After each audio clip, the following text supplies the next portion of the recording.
Hola, ¿cómo están? Muy buenos días. Bienvenidos a Info Federal, mitad de semana, día miércoles 19 de noviembre. Desde tempranito ya preparados para contarles toda la información del campo. Fabián, ¿cómo andás? Buen día. Hola, ¿qué tal? ¿Cómo te va? Muy buenos días. Con una temperatura verdaderamente agradable en la región centro. Aquí estamos para compartir un tiempito más, ¿no? 2 horas en este día jueves, miércoles. Ya me estoy adelantando. Quiero que termine noviembre, que empiezan la fiesta y que empiezan las clases. No, voy muy adelantado. Va muy adelantado. Demasiado. Quedémonos con que esta semana es, ya estamos en la previa del fin de XXL. XXL, extra large, como le dice, o largo, 4 días. Voy a andar por el lado de Rosario, por ahí. Y vamos a pasar por Victoria, que es el núcleo de la región agrícola de la provincia de Entre Ríos, y bueno, en Rosario es un poco también el epicentro, ¿no? Están allí los puertos, las grandes compañías, la bolsa de cereales, en fin, muchísimas cosas. No creo que un fin de semana largo me atiendan, pero por bueno, ahí el viernes sí. El viernes sí, exacto. Por ahí el viernes sí. Y la gente, aquellos que por ahí podemos, hacemos un esfuerzo, porque se sabe es complicado, ¿no? Viajar, tener algún pesito para pagar un alojamiento, para hacerse un tiempo, salimos. Y los que no, bueno, conformarse a quedarse en casa, no es lo ideal, ¿no? Porque lo justo es que un trabajador tenga ese reconocimiento y salga. Y en materia de campo, bueno, no hay feriado, no hay fin de semana largo, porque las labores hay que hacerlo todos los días. El que ordeña tiene que hacerlo diariamente, el que está con las gallinas ponedoras o digamos lo de carne, el pollo, también hay que alimentarlo, si bien está todo automatizado en su gran mayoría, hay que controlar, en fin, en el campo también, las vacas, algunas están pariendo todavía, el tema de las bicheras, en fin. Esto es un tema, pero el campo no para. El campo demanda atención todos los días. Por ahí un comercio puede bajar las persianas, algunos no lo hacen, pero en el campo no se puede bajar las persianas jamás. Es así. Bueno, estamos listos para conocer los títulos de hoy.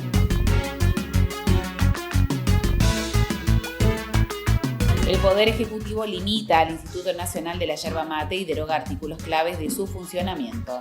El Gobierno Nacional avanzó en una profunda reestructuración del ININ, ¿sí? El Instituto Nacional de Yerba Mate, como decía Patricia, limitando su capacidad regulatoria y derogando facultades históricas. La medida apunta a desregular el mercado de yerba mate y concentrar al organismo en tareas de control de calidad. Ley fiscal bonaerense, la rural se opone a que se deleguen facultades a Kicillof para un impuesto. La entidad que preside Nicolás Pino, Sociedad Rural Argentina, objetó artículos que, dijo, en el caso del inmobiliario rural, habilitan al Ejecutivo a intervenir en las valuaciones sin criterios consensuados.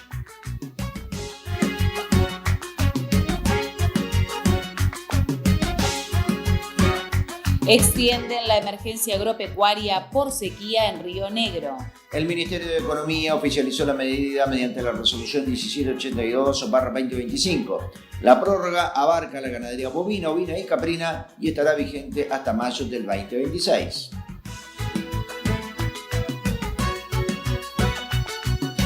INTA-AMBA, el gobierno realizó mediciones en los campos más codiciados del organismo. El Consejo Directivo del INTA mantuvo su primera reunión tras meses de inactividad.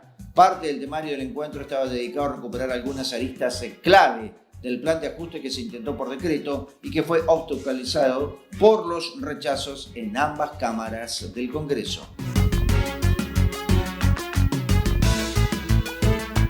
Comenzamos a desarrollar toda la información. El Poder Ejecutivo limita al Instituto Nacional de la Yerba Mate y deroga artículos claves de su funcionamiento. El Gobierno Nacional avanzó en una profunda reestructuración del Instituto Nacional de Yerba Mate, limitando su capacidad regulatoria y derogando facultades históricas. La medida apunta a desregular el mercado yerbatero y concentrar al organismo en tareas de control de calidad.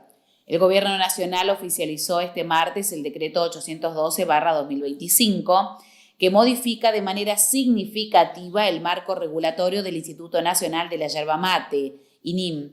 La medida publicada en el Boletín Oficial busca modernizar el organismo y restringir su capacidad de intervención en el mercado, en línea con la política de desregulación impulsada por la administración de Javier Milei. El decreto introduce cambios centrales al decreto 1240/2002, instrumento que regulaba las funciones y atribuciones del instituto desde su creación. Entre las noticias más relevantes, se reemplaza el artículo 8 por una nueva versión que prohíbe expresamente al INIM dictar normas o aplicar intervenciones que puedan provocar distorsiones en los precios del mercado, generar barreras de entrada o interferir en la libre competencia de la producción y comercialización de la yerba mate y sus derivados. Además, el Poder Ejecutivo instruyó al Instituto a revisar en un plazo máximo de 30 días toda la normativa vigente que contradiga esta nueva definición de funciones. En paralelo, el decreto deroga los artículos 9, 11 al 19 del decreto 1240/02, un bloque de disposiciones que históricamente habilitan al INIM a implementar regulaciones en materia productiva, comercial y de calidad. Según los considerandos del texto, el objetivo oficial es modernizar el organismo para que concentre su labor en verificaciones de calidad sin intervenir en el funcionamiento del mercado competitivo. Esta orientación se enmarca en los cambios ya introducidos por el decreto de necesidad y urgencia 70/2023 que había modificado la ley 25.564, norma fundacional del INIM, redefiniendo sus facultades. La medida lleva la firma del presidente Javier Milei, el jefe del gabinete Manuel Adorni y el ministro de Economía Luis Caputo. El nuevo esquema entrará en vigencia al día siguiente de su publicación en el boletín oficial. Con este decreto, el gobierno profundiza su estrategia de retiro del Estado en sectores productivos, particularmente en el complejo yerbatero, uno de los pilares económicos del NEA. La ley fiscal bonaerense, la rural se opone a que se deleguen facultades a Kicillof para un impuesto. Así es, la Sociedad Rural Argentina que preside Nicolás Pino objetó artículos que, en el caso del inmobiliario rural, habilitan al Ejecutivo a intervenir en las valuaciones o avalúo, como se le dice por aquí, sin criterios consensuados. La Sociedad Rural Argentina se pronunció en contra de algunos puntos de la ley fiscal que buscará llevar adelante el gobierno de Axel Kicillof de cara al presupuesto provincial 2026.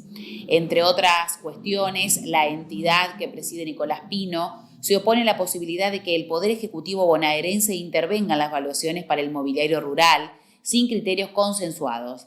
La organización también rechaza que se puedan modificar cuotas y pidió que sean los legisladores quienes actúen y definan las condiciones que tendrá ese tributo. Según la Sociedad Rural Argentina, la iniciativa del gobierno provincial traslada facultades centrales al Ejecutivo. Apuntó que así provoca un marco de incertidumbre que afecta directamente la previsibilidad que necesitamos quienes producimos en la provincia de Buenos Aires. Respecto de los artículos objetados, apuntó: señalamos que el artículo 133 habilita al Ejecutivo a intervenir en las valuaciones sin criterios consensuados, ni una hoja de ruta acordada para el revalúo que incluya espacios de consulta con las instituciones locales y con la comunidad productiva. Agregó que otro artículo, el 167, permite modificar las cuotas no vencidas durante el propio ejercicio fiscal, afectando nuestra capacidad de planificación. La entidad señaló que también el esquema de bonificaciones por cumplimiento mantiene definiciones abiertas, sin porcentajes establecidos por ley. Remarcó: la ausencia de parámetros claros por parte del gobierno provincial genera un escenario de inseguridad normativa. Por ello, instamos a la legislatura provincial a asumir plenamente su responsabilidad constitucional, definiendo en la ley los criterios, límites y alcances del tributo, y de esta manera evitando delegar facultades esenciales al Poder Ejecutivo. Hace unos días, en tanto, la Confederación de Asociaciones Rurales de Buenos Aires y La Pampa, CARVAP, fustigó al gobierno provincial por el cobro de un adicional del 25% en el inmobiliario rural. Se trata de lo que se conoce como la quinta cuota extra, la cuarta que pagan los productores. La entidad criticó que eso se conoce en medio de las inundaciones en la provincia, al margen de que los distritos afectados están bajo la emergencia. El gobierno bonaerense tiene eximidos del inmobiliario rural a 19 partidos. En cuanto a las famosísimas y olvidadísimas obras del Salado, vale recordar que ayer Carabá pidió que haya un compromiso que para el 2030, esté todo terminado. Falta un poquito, ¿no? Incluyó en la solicitud pedidos al gobierno provincial y el nacional. En este contexto, la rural recordó, los productores venimos haciendo frente a un alto tributo provocado por la ley fiscal aprobada en diciembre de 2023 y prorrogada en diciembre del año pasado con adicionales extraordinarios. Todo esto nos obliga una vez más a reclamar un sistema tributario transparente y plenamente definido por ley, sin sorpresas ni turbulencias, para poder seguir produciendo e interviniendo en la provincia de Buenos Aires. Extienden la emergencia agropecuaria por sequía en Río Negro. El Ministerio de Economía oficializó la medida mediante la resolución 1728/2025. La prórroga abarca a la ganadería bovina, ovina y caprina, es decir, vacas, ovejas y cabras, y estará vigente hasta mayo del 2026. El Ministerio de Economía oficializó a través de la resolución 1782/2025, publicada en el Boletín Oficial, la prórroga y declaración del estado de emergencia y o desastre agropecuario por sequía en distintas zonas de la provincia de Río Negro. La medida alcanza a la actividad ganadera bovina, ovina, caprina y regirá desde el 1 de junio de 2025 hasta el 31 de mayo de 2026. De acuerdo con los dispuestos, se prorroga el estado de emergencia y o desastre para las explotaciones ubicadas en los departamentos Avellaneda, Conesa, El Cuy, General Roca, Pichimahuida y 9 de julio, mientras que se declara por primera vez para los departamentos Ñorquincón, Pilcanilleú y 25 de mayo, todos afectados por la sequía. La decisión se basa en el decreto provincial 760/2025, presentado por las autoridades de Río Negro ante la Comisión Nacional de Emergencias y Desastres Agropecuarios, la cual recomendó su aprobación tras analizar la magnitud de los daños productivos.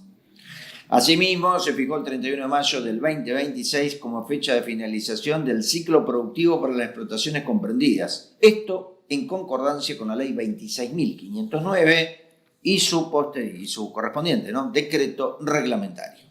Los productores afectados deberán solicitar el certificado de emergencia ante la autoridad provincial competente para acceder a los beneficios previstos por ley, tales como la postergación o exención de impuestos y la asistencia financiera a través de instituciones bancarias nacionales y oficiales. Finalmente, el ministro de Economía, Luis Caputo, instruyó además a la Secretaría de Agricultura, Ganadería y Pesca a coordinar la ejecución de la medida junto al gobierno provincial. Bien, vamos a hablar del INTA. También hemos hablado mucho del INTA a lo largo de este año y medio, muchísimo. INTA-AMBA, el gobierno realizó mediciones en los campos más codiciados del organismo. El Consejo Directivo del INTA mantuvo su primera reunión tras meses de inactividad. Parte del temario del encuentro estaba dedicado a recuperar algunas aristas, puntos, clave del plan de ajuste que se intentó por decreto y que fue obstaculizado por los rechazos en ambas cámaras del Congreso. Además de un nuevo plan de retiro voluntario, los representantes dentro del espacio de gobernanza también pusieron una agenda en proceso de análisis de tierras asignadas, lo que en otras palabras se traduce en evaluar qué extensiones pueden ponerse a disposición para su venta, un proyecto inmobiliario en el que el Gobierno Nacional ha demostrado bastante interés. Los técnicos de la Agencia de Administración de Bienes del Estado, AEBE, comenzaron a realizar mediciones y relevamientos en los terrenos del INTA-AMBA, ubicados entre Ituzaingó y Castelar, muy cerca del estratégico acceso oeste. Empleados de AVE llegaron en un auto particular a las instalaciones de la estación experimental INTA-AMBA.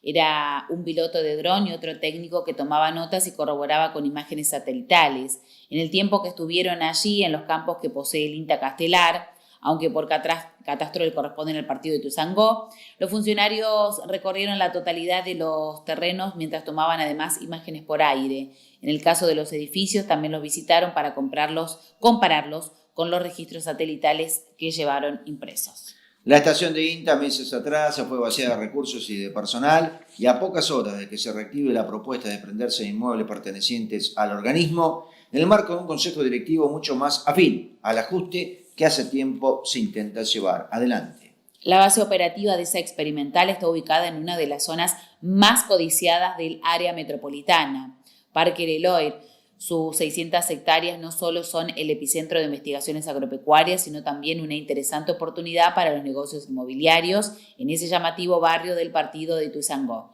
Tras la venta del edificio de la calle Cerviño 3101 en diciembre del año pasado, por 18,5 millones de dólares, hace pocas semanas atrás Javier Milei cedió por decreto unas 41 hectáreas del INTA Cerrillos, ubicado en la capital de Salta. Lo hizo, una vez más, sin la autorización del Consejo Directivo del INTA.